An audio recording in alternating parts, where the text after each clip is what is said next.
you, man. Thanks for having me. Okay. Members of Congress, I have the high privilege and distinct honor to present to you the President of the United States.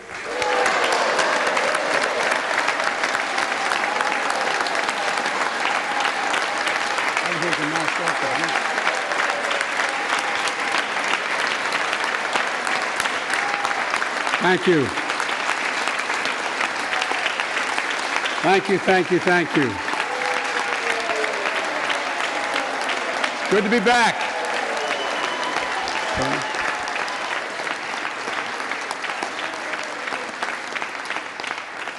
Mitch and Chuck will understand it's good to be almost home. Down the hall. Anyway, thank you all. Madam Speaker, Madam Vice President.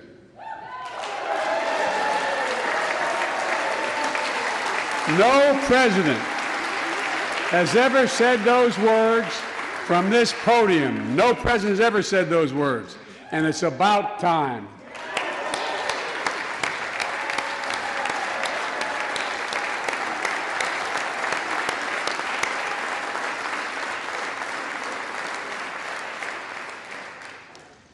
First Lady, I'm her husband. Second Gentleman, Chief Justice, members of the United States Congress and the Cabinet, distinguished guests, my fellow Americans. While the setting tonight is familiar, this gathering is just a little bit different. A reminder of the extraordinary times we're in. Throughout our history, presidents have come to this chamber to speak to Congress, to the nation, and to the world, to declare war, to celebrate peace, to announce new plans and possibilities. Tonight, I come to talk about crisis and opportunity, about rebuilding the nation, revitalizing our democracy, and winning the future for America. I stand here tonight one day shy of the 100th day of my administration. 100 days since I took the oath of office and lifted my hand off our family Bible and inherited a nation, we all did, that was in crisis. The worst pandemic in a century, the worst economic crisis since the Great Depression, the worst attack on our democracy since the Civil War. Now, after just 100 days, I can report to the nation, America is on the move again.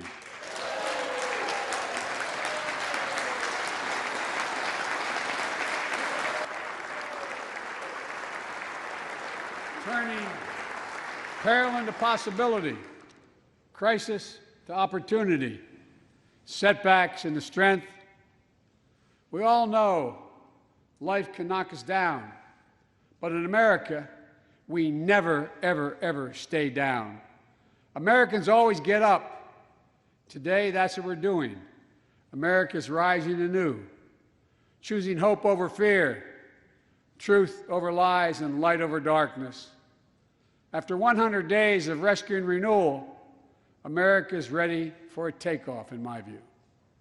We're working again, dreaming again, discovering again, and leading the world again.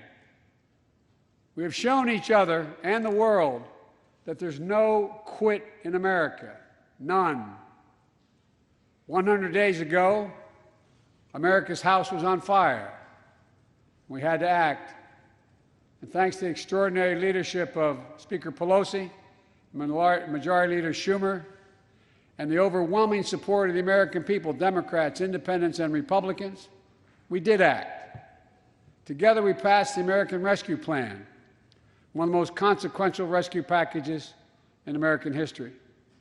We're already seeing the results.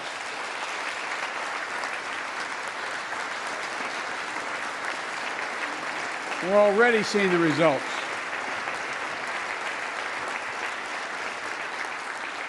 After I promised we'd get 100 million COVID-19 vaccine shots into people's arms in 100 days, We will have provided over 220 million COVID shots in those 100 days. Thanks to all the help of all of you. We're marshaling, with your help, everyone's help, we're marshaling every federal resource. We've gotten vaccines to nearly 40,000 pharmacies and over 700 community health centers where the poorest of the poor can be reached. We're setting up community vaccination sites, developing mobile units to get to hard-to-reach communities.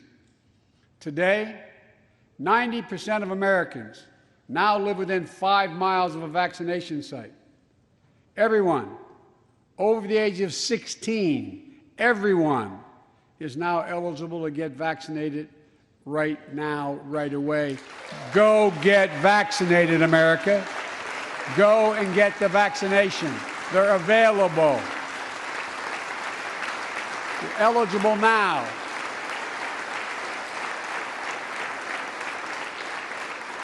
When I was sworn in on January 20th, less than 1% of the seniors in America were fully vaccinated against COVID-19. 100 days later, 70% of seniors in America over 65 are protected, fully protected. Senior deaths from COVID-19 are down 80% since January, down 80% because of all of you. And more than half of all the adults in America have gotten at least one shot. A mass vaccination center in Glendale, Arizona, I asked the nurse, I said, "What's it like?" She looked at me and she said, "It's like every shot is giving a dose of hope," was her phrase, a dose of hope. A dose of hope for an educator in Florida who has a child suffering from an autoimmune disease. Wrote to me, said she was worried about bringing the virus home. She said she then got vaccinated at a large site in her car. She said she sat in her car when she got vaccinated and just cried. Cried out of joy and cried out of relief. Parents, seeing the smiles on their kids' faces for those who are able to go back to school because the teachers and school bus drivers and cafeteria workers have been vaccinated.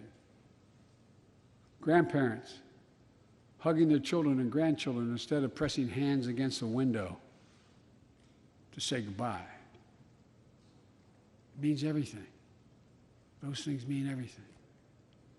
You know, there's still, you all know it, you know it better than any group of Americans, there's still more work to do to beat this virus. We can't let our guard down. But tonight, I can say, because of you, the American people, our progress these past 100 days against one of the worst pandemics in history has been one of the greatest logistical achievements this country's ever seen. What else have we done in those first 100 days? We kept our commitment, Democrats and Republicans, of sending $1,400 rescue checks to 85% of American households. We've already sent more than 160 million checks out the door. It's making a difference. You all know it when you go home.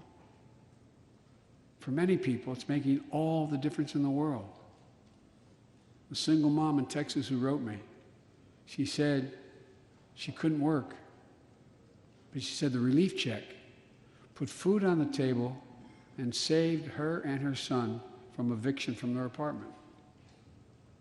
A grandmother in Virginia who told me she immediately took her granddaughter to the eye doctor, something she said she put off for months because she didn't have the money. One of the defining images, at least from my perspective in this crisis, has been cars lined up for miles. And not people just barely able to start those cars, nice cars, lined up for miles, waiting for a box of food to be put in their trunk. I don't know about you, but I didn't ever think I'd see that in America. And all of this is through no fault of their own. No fault of their own, these people are in this position. That's why the rescue plan is delivering food and nutrition assistance to millions of Americans facing hunger. And hunger is down sharply already. We're also providing rental assistance. You all know this, but the American people, I want to make sure they understand. Keeping people from being evicted from their homes. Providing loans to small businesses that reopen and keep their employees on the job. During these 100 days, an additional 800,000 Americans enrolled in the Affordable Care Act when I established a special sign-up period to do that. 800,000 in that period.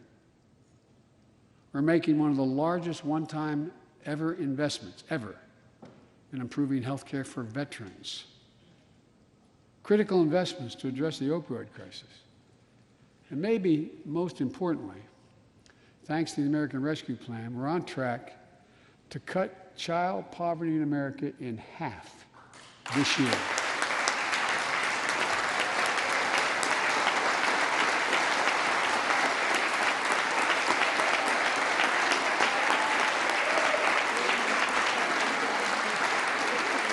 And in the process, while this was all going on, the economy created more than 1,300,000 new jobs in 100 days. More jobs in the first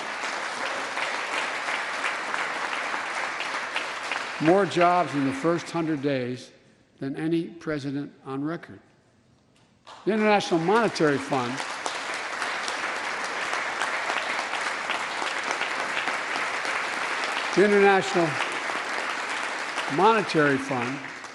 is now estimating our economy will grow at a rate of more than 6% this year.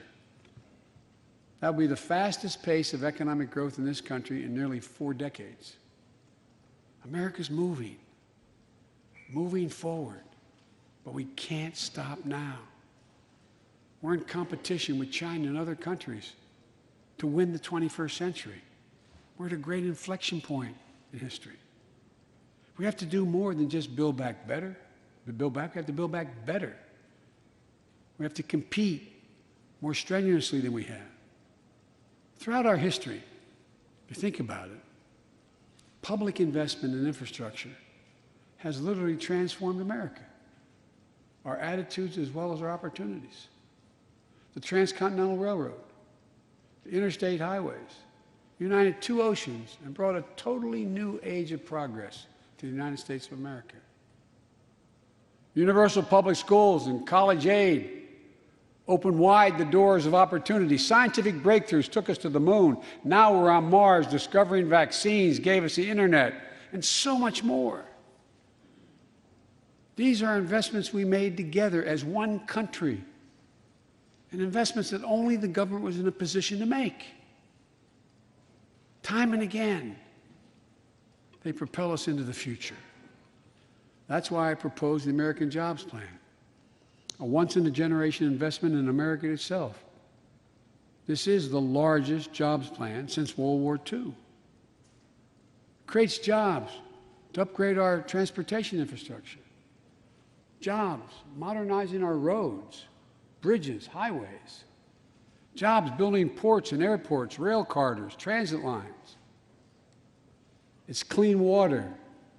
And today, up to 10 million homes in America and more than 400,000 schools and child care centers have pipes with lead in them, including drinking water. A clear and present danger to our children's health. American Jobs Plan creates jobs replacing 100% of the nation's lead pipes and service lines, so every American can drink clean water.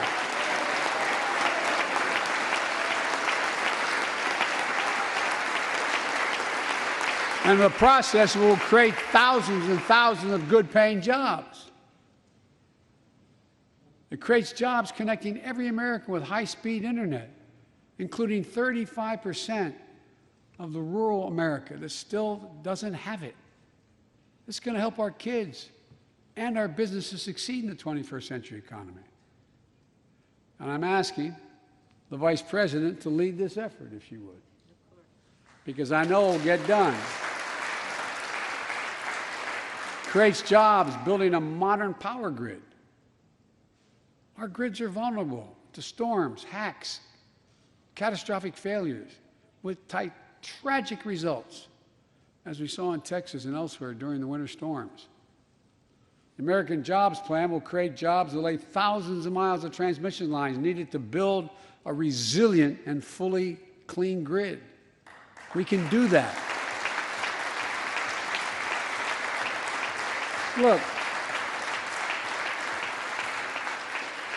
the American Jobs Plan will help millions of people get back to their jobs and back to their careers. 2 million women have dropped out of the workforce during this pandemic. 2 million. And too often because they couldn't get the care they needed to care for their child or care for an elderly parent who needs help. 800,000 families are on the Medicare waiting list right now to get home care for their aging parent or loved one with disability. If you think it's not important, check out in your own district, Democrat or Republican, Democrat or Republican voters. Their great concern, almost as much as their children, is taking care of an elderly loved one who can't be left alone. Medicaid contemplated it, but this plan is going to help those families and create jobs for our caregivers with better wages and better benefits, continuing a cycle of growth. For too long, we've failed to use the most important word when it comes to meeting the climate crisis: jobs. Jobs. Jobs.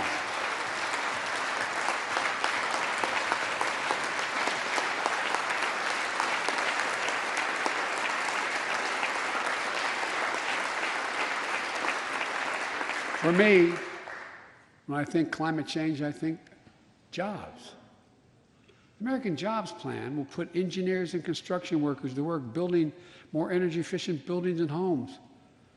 Electrical workers, IBEW members installing 500,000 charging stations along our highways so we can own the electric car market. Farmers planting cover crops so they can reduce the carbon dioxide in the air and get paid for doing it. Look, think about it. There is simply no reason why the blades for wind turbines can't be built in Pittsburgh instead of Beijing. No reason. None. No reason. So, folks, there's no reason why American workers can't lead the world in the production of electric vehicles and batteries. I mean, there is no reason. We have the capacity. We're the brightest, best trained people in the world. The American Jobs Plan is going to create millions of good-paying jobs, jobs Americans can raise a family on. As my dad would then say, with a little breathing room. And all the investments in the American Job Plan will be guided by one principle: buy American. Buy American.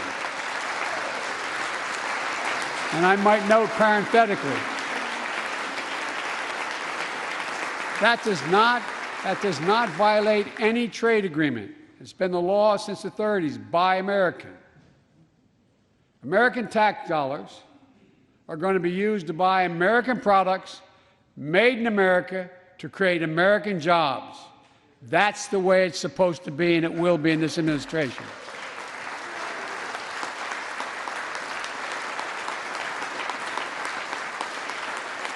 And I made it clear to all my cabinet people, their ability to give exemptions has been strenuously limited. It will be American products. Now, I know some of you at home are wondering whether these jobs are for you. So many of you, so many of the folks I grew up with, feel left behind, forgotten, in an economy that's so rapidly changing. It's frightening. I want to speak directly to you, because you think about it. That's what people are most worried about. Can I fit in? Independent experts estimate the American Jobs Plan will add millions of jobs and trillions of dollars to economic growth in the years to come. It is an 8-year program.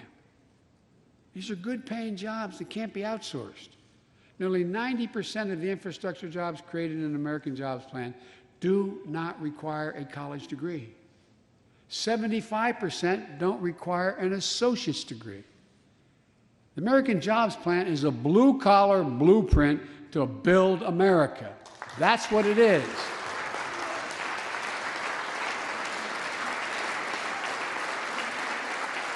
And it recognizes something I've always said in this chamber and the other. Good guys and women on Wall Street, but Wall Street didn't build this country. The middle class built the country, and unions built the middle class. So that's why I'm calling on Congress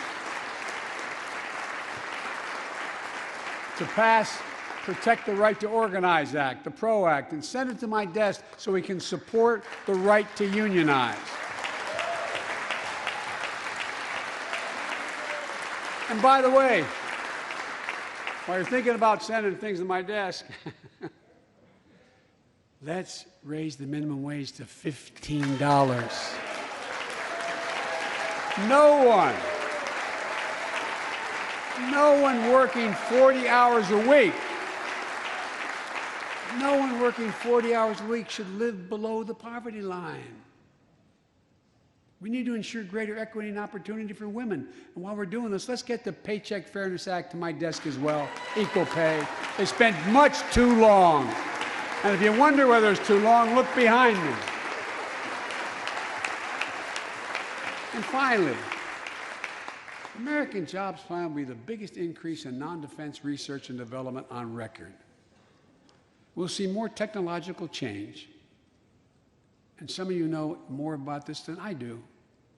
We'll see more technological change in the next 10 years than we saw in the last 50. That's how rapidly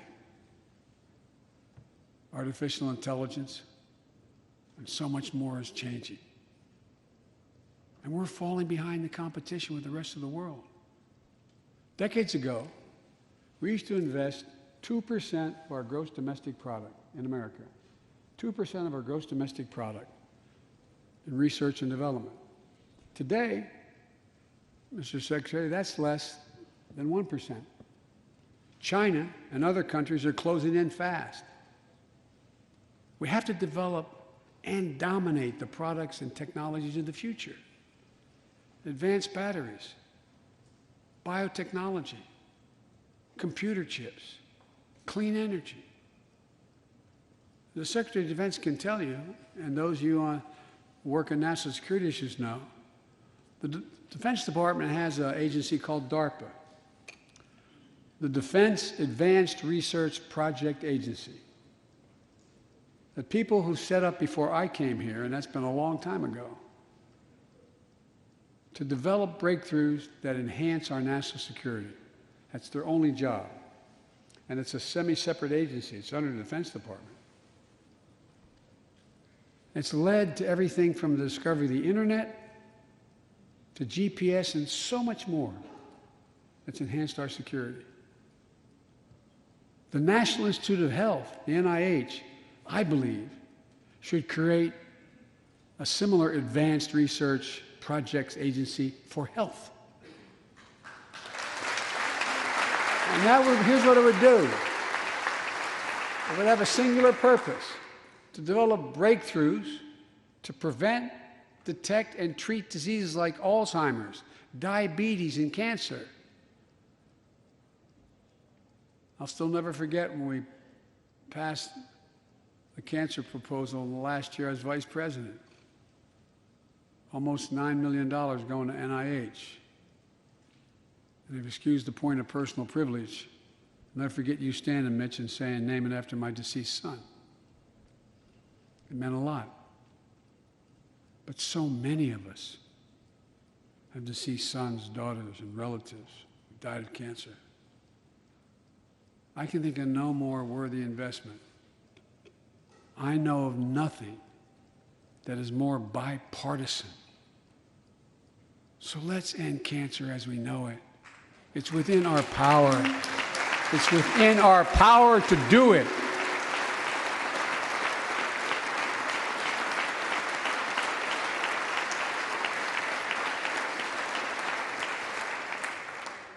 Investments in jobs and infrastructure like the ones we're talking about have often had bipartisan support in the past. Vice President Harris and I met regularly in the Oval Office with Democrats and Republicans and discussed the jobs plan.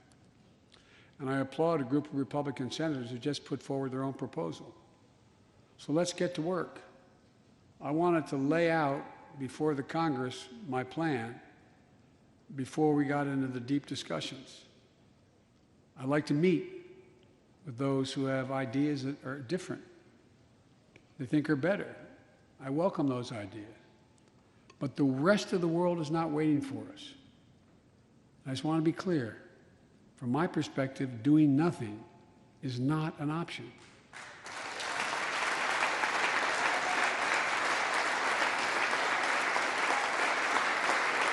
Look, we can't be so busy competing with one another that we forget the competition that we have with the rest of the world to win the 21st century.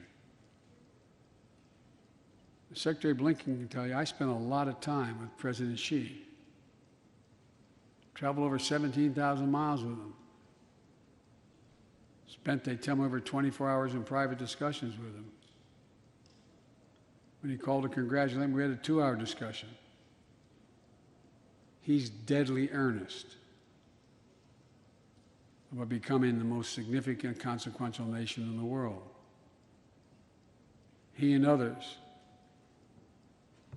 autocrats, think that democracy can't compete in the 21st century with autocracies because it takes too long to get consensus. To win that competition for the future, in my view, we also need to make a once-in-a-generation investment in our families and our children. That's why I've introduced the American Families Plan tonight, which addresses 4 of the biggest challenges facing American families and in turn America. First is access to good education. When this nation made 12 years of public education universal in the last century, it made us the best educated, best prepared nation in the world. It's, I believe, the overwhelming reason that propelled us to where we got in the 20th century. But the world's caught up or catching up. They're not waiting.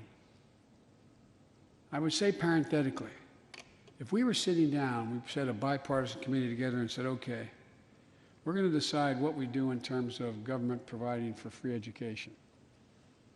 I wonder whether we'd think, as we did in the 20th century, that 12 years is enough in the 21st century. I doubt it. 12 years is no longer enough today to compete with the rest of the world in the 21st century. That's why my American Families Plan guarantees 4 additional years of public education for every person in America, starting as early as we can. The great universities in this country have conducted studies of the last 10 years. It shows that adding 2 years of universal high-quality preschool for every 3-year-old and 4-year-old, no matter what background they come from, puts them in the position to be able to compete all the way through 12 years and increases exponentially their prospect of graduating and going on beyond graduation. The research shows when a young child goes to school, not daycare, they're far more likely to graduate from high school and go to college or something after high school. When you add 2 years of free community college on top of that, you begin to change the dynamic. We can do that.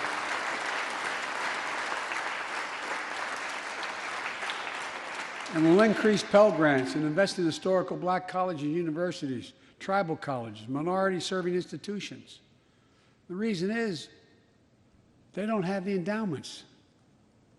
But their students are just as capable of learning about cybersecurity, just as capable of learning about metallurgy, all the things that are going on that provide those jobs of the future. Jill is a community college professor who teaches today as First Lady. She's long said,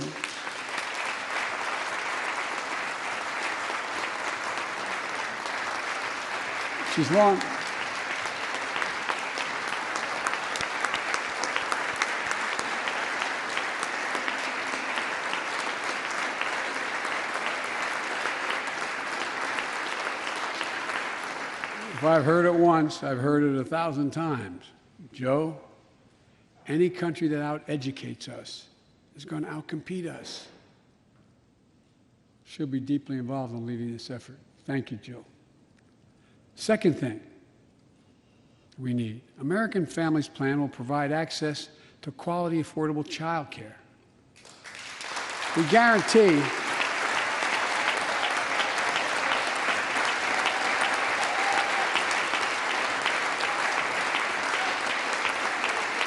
when I'm proposing in legislation, we guarantee that low and middle-income families will pay no more than 7% of their income for high-quality care for children up to the age of 5.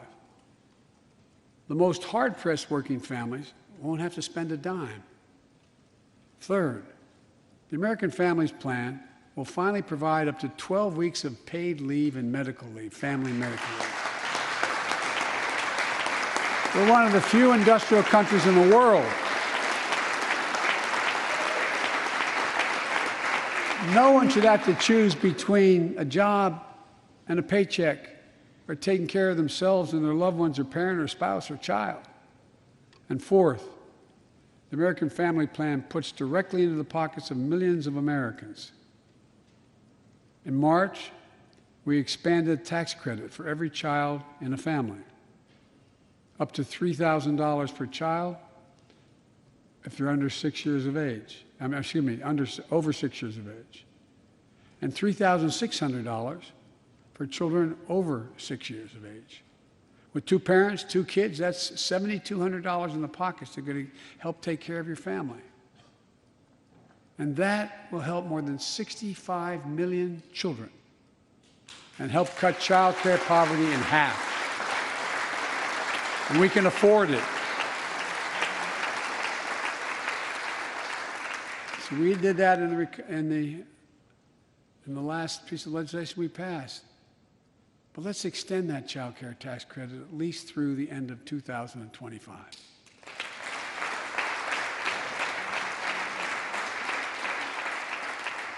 The American Rescue Plan lowered health care premiums for 9 million Americans who buy their coverage under the Affordable Care Act.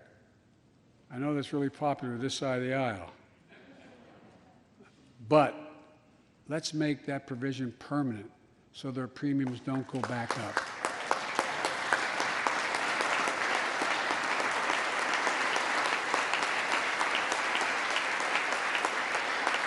In addition to my family's plan, I'm going to work with Congress to address this year other critical priorities for American families.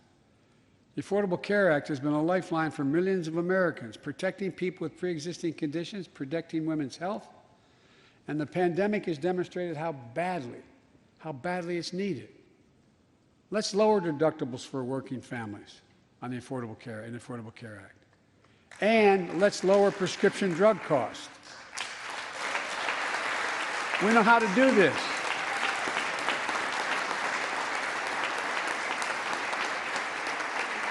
The last president had that as an objective. We all know how outrageously expensive drugs are in America. In fact, we pay the highest prescription drug prices of anywhere in the world, right here in America. Nearly 3 times for the same drug, nearly 3 times what other countries pay. We have to change that, and we can. Let's do what we talked about for all the years I was down here in this body, in Congress. Let's give Medicare the power to save hundreds of billions of dollars by negotiating lower drug prescription prices.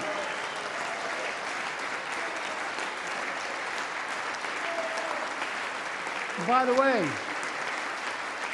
it won't just help people on Medicare. lower prescription drug costs for everyone.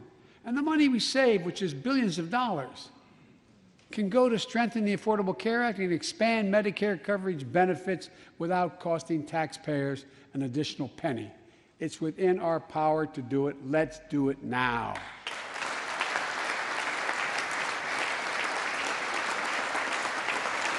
We've talked about it long enough, Democrats and Republicans. Let's get it done this year. This is all about a simple premise. Health care should be a right, not a privilege in America.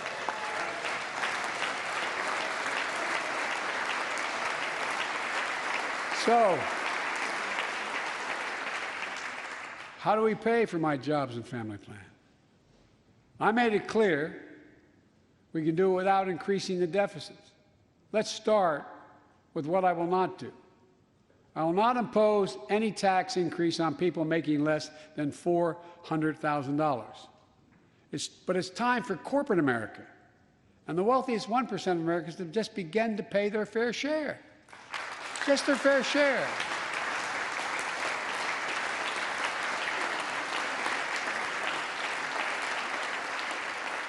Sometimes I have arguments with my friends in the Democratic Party. I think you should be able to become a billionaire and a millionaire, but pay your fair share.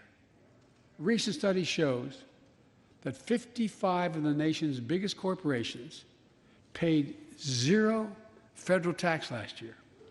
Those 55 corporations made in excess of $40 billion in profit. A lot of companies also evade taxes through tax havens in Switzerland and Bermuda and the Cayman Islands. And they benefit from tax loopholes and deductions for offshoring jobs and shifting profits overseas. It's not right. We're going to reform corporate taxes so they pay their fair share and help pay for the public investments their businesses will benefit from as well.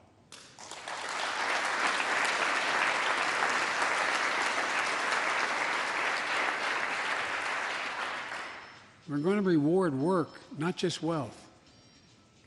We take the top tax bracket for the wealthiest 1% of Americans, those making over $400,000 or more, back up to where it was when George W. Bush was president, when he started, 39.6%.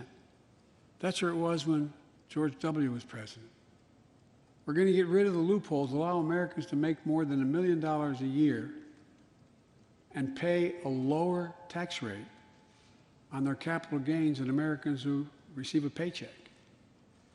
We're only going to affect 0.3% of all Americans by that action, 0.3%.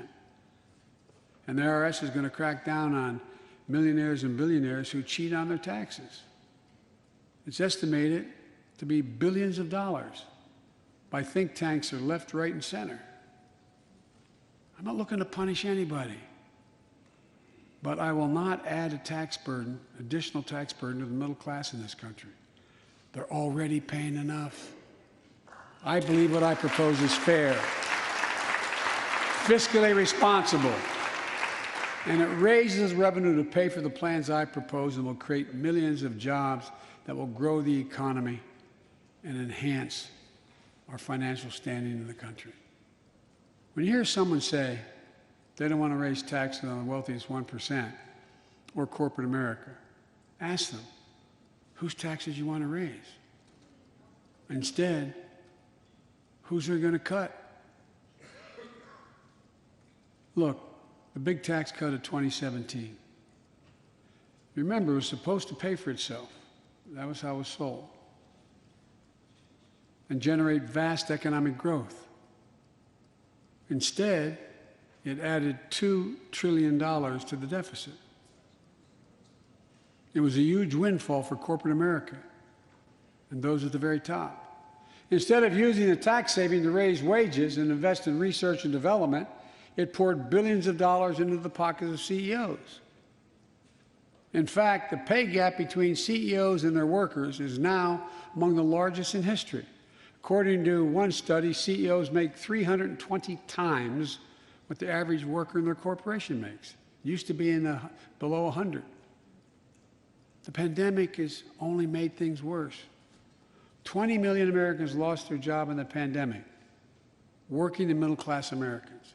At the same time, roughly 650 billionaires in America saw their net worth increase by more than $1 trillion in the same exact period. Let me say it again. 650 people increased their wealth by more than $1 trillion during this pandemic. And they're now worth more than $4 trillion. My fellow Americans, trickle down economics has never worked. And it's time to grow the economy from the bottom and the middle out.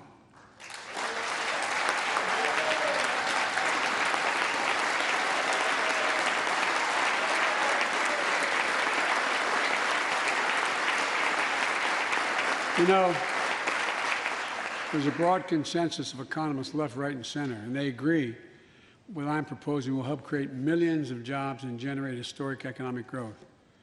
These are among the highest values investments we can make as a nation. I've often said our greatest strength is the power of our example, not just the example of our power. In my conversations with world leaders, and I've spoken to over 38, 40 of them now, I've made it known that America's back. And you know what they say? The comment I hear most of all from them is they say, we see America's back, but for how long? But for how long? My fellow Americans, we have to show not just that we're back, but that we're back to stay, and that we aren't going to go it alone. We're going to do it by leading with our allies.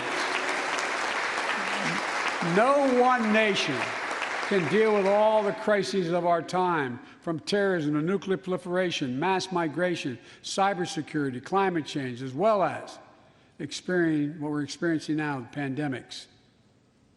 There's no wall high enough to keep any virus out.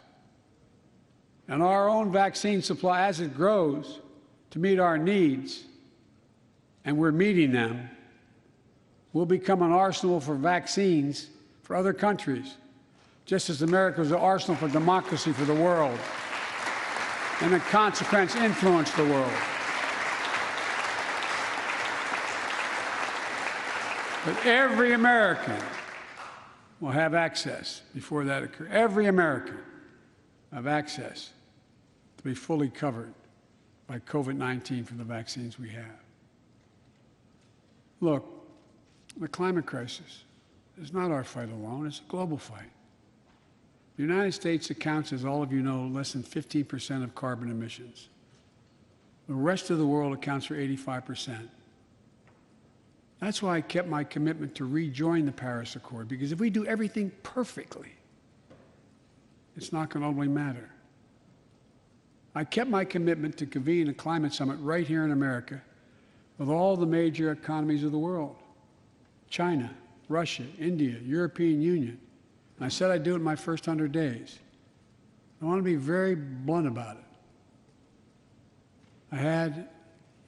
My attempt was to make sure that the world could see there was a consensus, that we are at an inflection point in history. The consensus is if we act to save the planet, we can create millions of jobs and economic growth and opportunity to raise the standard of living of almost everyone around the world. If you watched any of it and you were all busy, I'm sure you didn't have much time. That's what virtually every nation said, even the ones that aren't doing their fair share. The investments I propose tonight also advance the foreign policy, in my view, that benefits the middle class. That means making sure every nation plays by the same rules in the global economy, including China. In my discussion with President Xi, I told him, we welcome the competition. We're not looking for conflict. But I made absolutely clear that we will defend America's interest across the board. America will stand up to unfair trade practices that undercut American workers and American industries, like subsidies from state to state-owned operations and enterprises, and the theft of American technology and intellectual property. I also told President Xi that we'll maintain a strong military presence in the Indo-Pacific, just as we do with NATO and Europe, not to start a conflict, but to prevent one.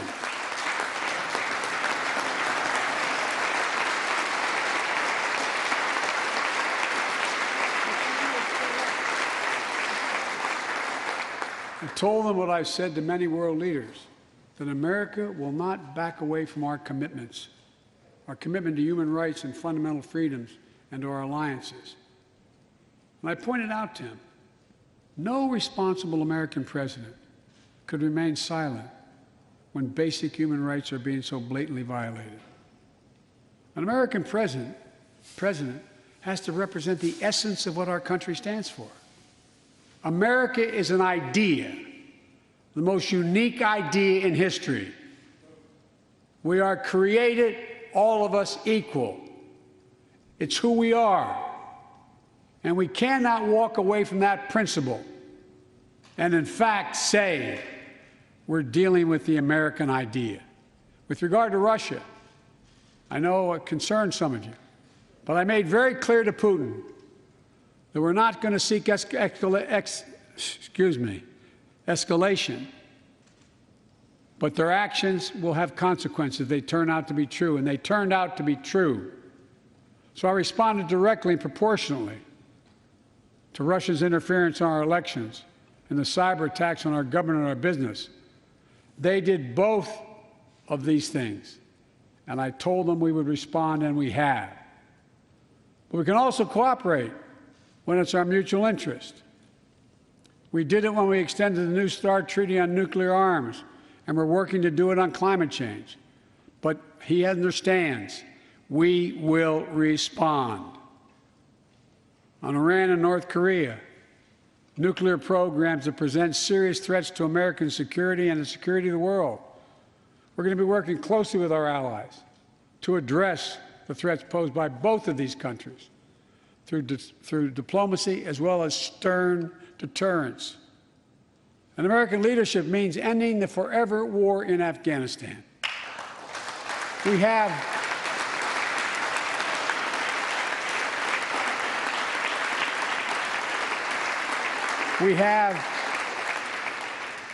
without hyperbole, the greatest fighting force in the history of the world. I'm the first president in 40 years who knows what it means to have a son serving in a war zone. Today, we have service members serving in the same war zone as their parents did. We have service members in Afghanistan who are not yet born on 9/11. The war in Afghanistan, as we remember the debates here, were never meant to be multi-generational undertakings of nation building. We went to Afghanistan to get the terrorists who attacked us on 9/11. And we said we would follow Osama bin Laden to the gates of hell to do it. If you've been in the upper Konar Valley, you've kind of seen the gates of hell. And we delivered justice to bin Laden. We degraded the terrorist threat of al-Qaeda in Afghanistan. And after 20 years of valor, and sacrifice, it's time to bring those troops home. Look,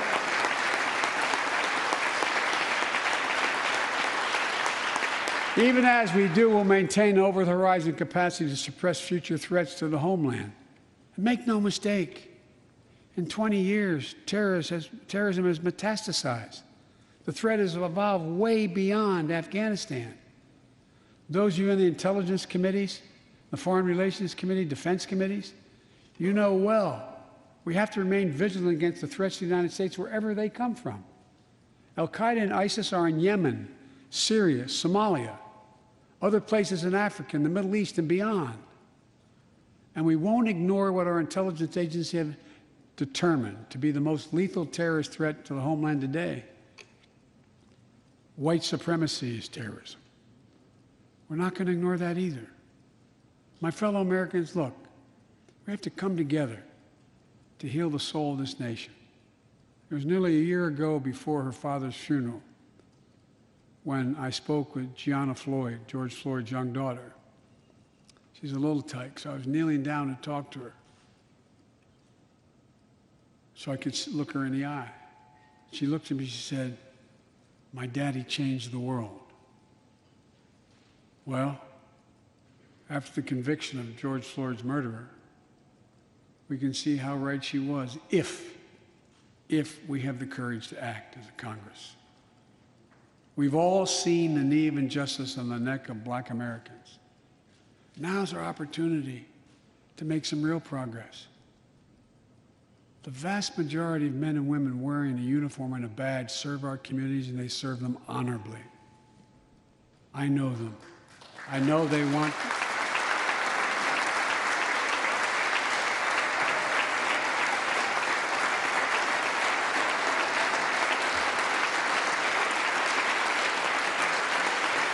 I know they want to help meet this moment as well.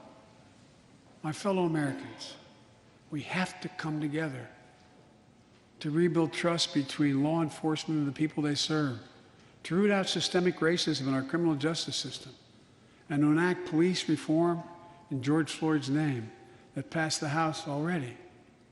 I know Republicans have their own ideas and are engaged in very productive discussions with Democrats in the Senate.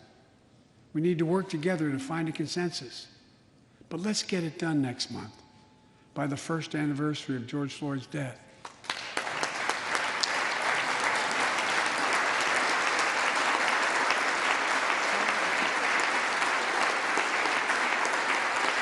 The country supports this reform, and Congress should act. We have a giant opportunity to bend the arc of the moral universe toward justice, real justice.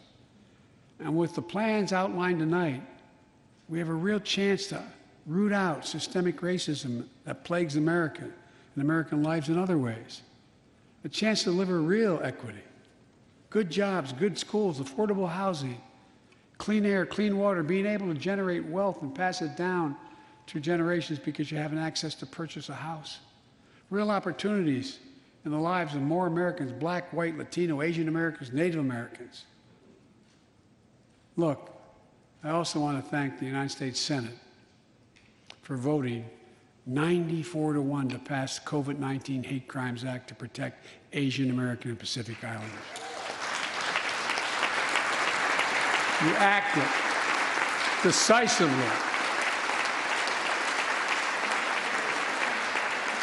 You can see on television the viciousness of the hate crimes we've seen over this past year and for too long. I urge the House to do the same and send that legislation to my desk, which I will gladly, anxiously sign. I also hope Congress will get to my desk the Equality Act to protect LGBTQ Americans. To all transgender Americans watching at home, especially young people, you're so brave. I want you to know your president has your back. Another thing, let's authorize the Violence Against Women Act, which has been law for 27 years.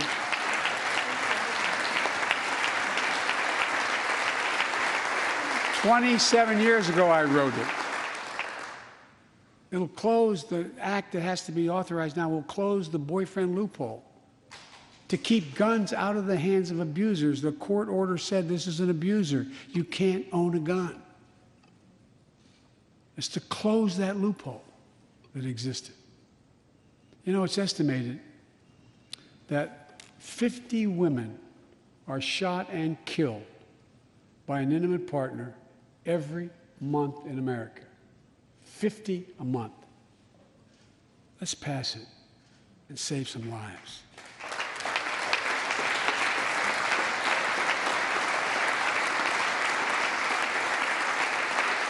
And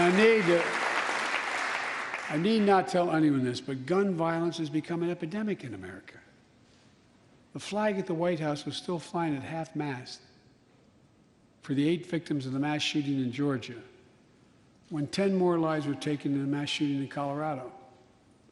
And in the week in between those two events, 250 other Americans were shot dead in the streets of America. 250 shot dead. I know how hard it is to make progress on this issue. In the 90s, we passed universal background checks.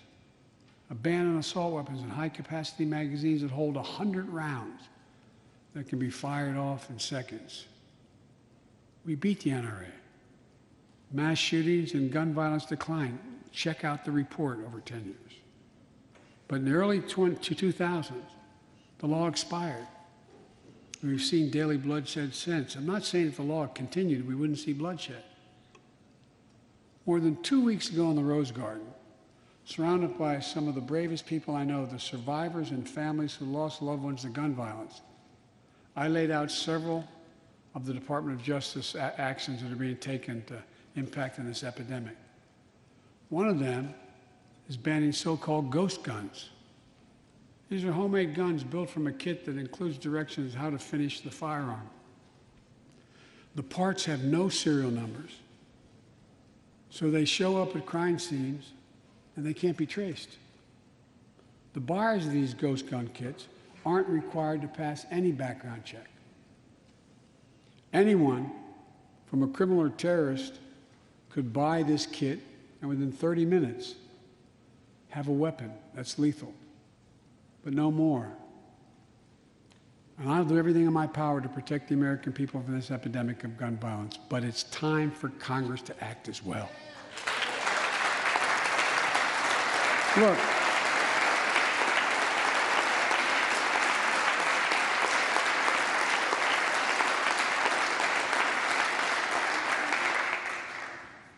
I don't want to become confrontational, but we need more Senate Republicans to join the overwhelming majority of Democratic colleagues and close the loopholes required in background check purchases of guns.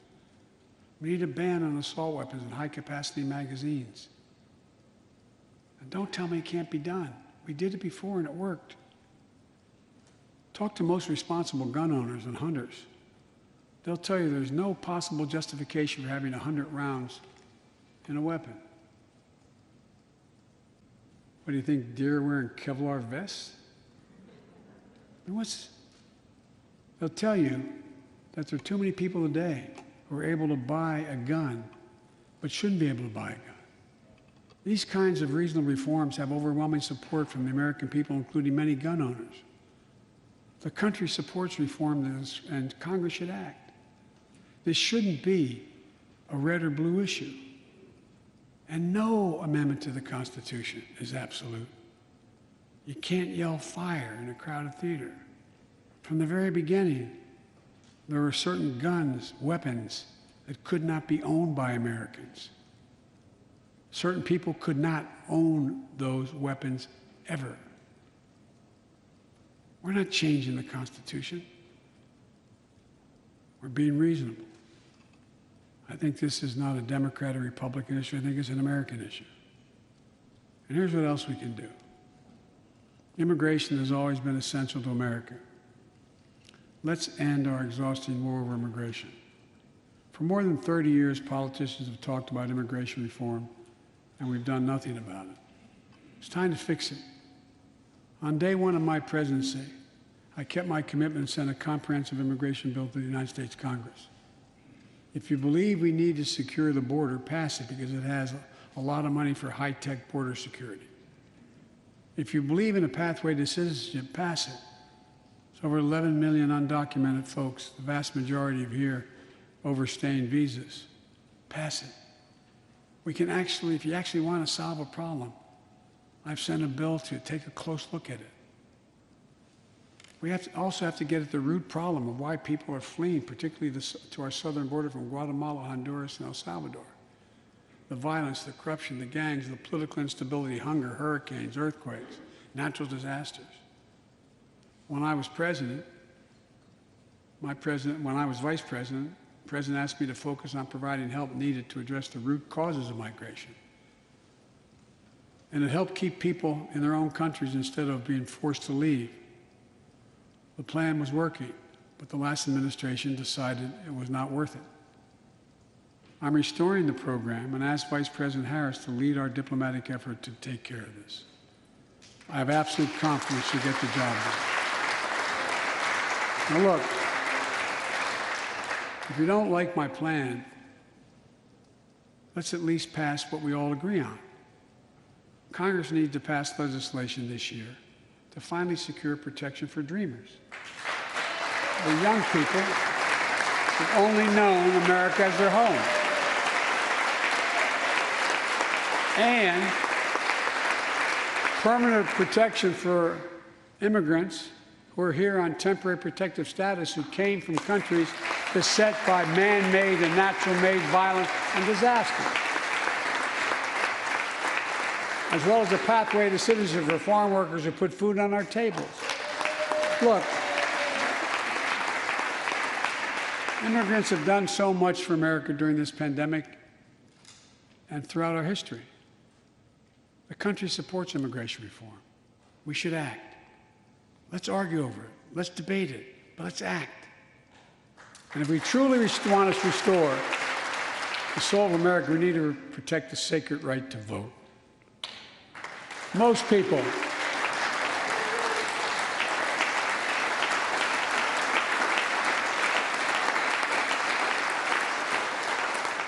more people voted in the last presidential election than any time in American history, in the middle of the worst pandemic ever. It should be celebrated. Instead, it's being attacked. Congress should pass H.R. 1 and the John Lewis Voting Rights Act and send it to my desk right away. The country supports it, and Congress should act now. Look, in conclusion, as we gather here tonight, the image of a violent mob assaulting this Capitol, desecrating our democracy, remain vivid in all our minds. Lives were put at risk, many of your lives. Lives were lost. Extraordinary courage was summoned. The insurrection was an existential crisis, a test of whether our democracy could survive, and it did. But the struggle is far from over. The question of whether our democracy will long endure is both ancient and urgent. As old as our republic, still vital today. Can our democracy deliver on its promise that all of us, created equal in the image of God, had a chance to lead lives of dignity, respect, and possibility? Can our democracy deliver to the most pressing needs of our people? Can our democracy overcome the lies, anger, hate, and fears that have pulled us apart?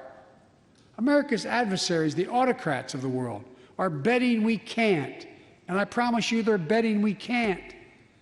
They believe we're too full of anger and division and rage. They look at the images of the mob that assaulted the Capitol as proof that the sun is setting on American democracy. But they're wrong. You know it, I know it. But we have to prove them wrong. We have to prove democracy still works, that our government still works, and we can deliver for our people. In our first 100 days together, we've acted to restore people's faith in democracy to deliver. We're vaccinating the nation. We're creating hundreds of thousands of new jobs. We're delivering real results to people. They can see it, feel it in their own lives. Opening doors of opportunity, guaranteeing some more fairness and justice. That's the essence of America. That's democracy in action. Our Constitution opens with the words, as trite as it sounds, "We the people." Well, it's time to remember that we, the people, are the government. You and I. Not some force in a distant capital. Not some powerful force that we have no control over. It's us. It's we, the people. In another era, when our democracy was tested, Franklin Roosevelt reminded us, in America, we do our part. We all do our part. That's all I'm asking.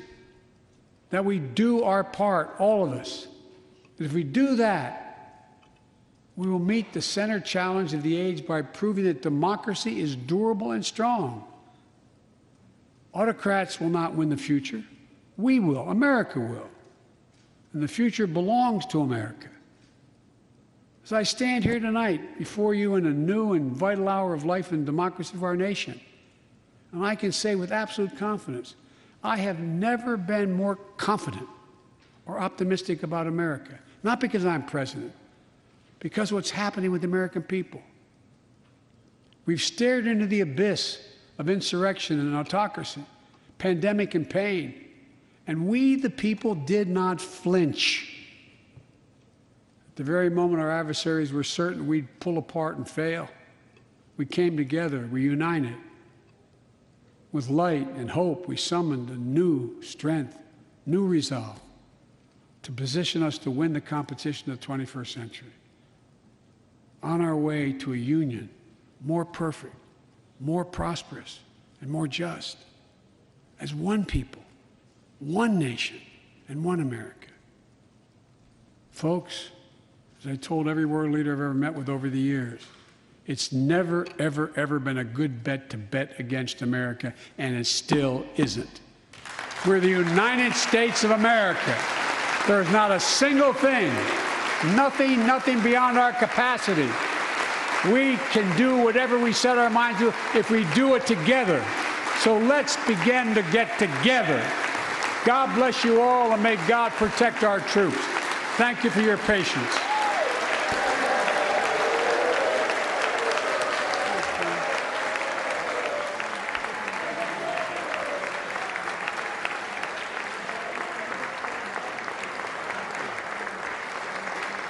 Thank you. Thank you.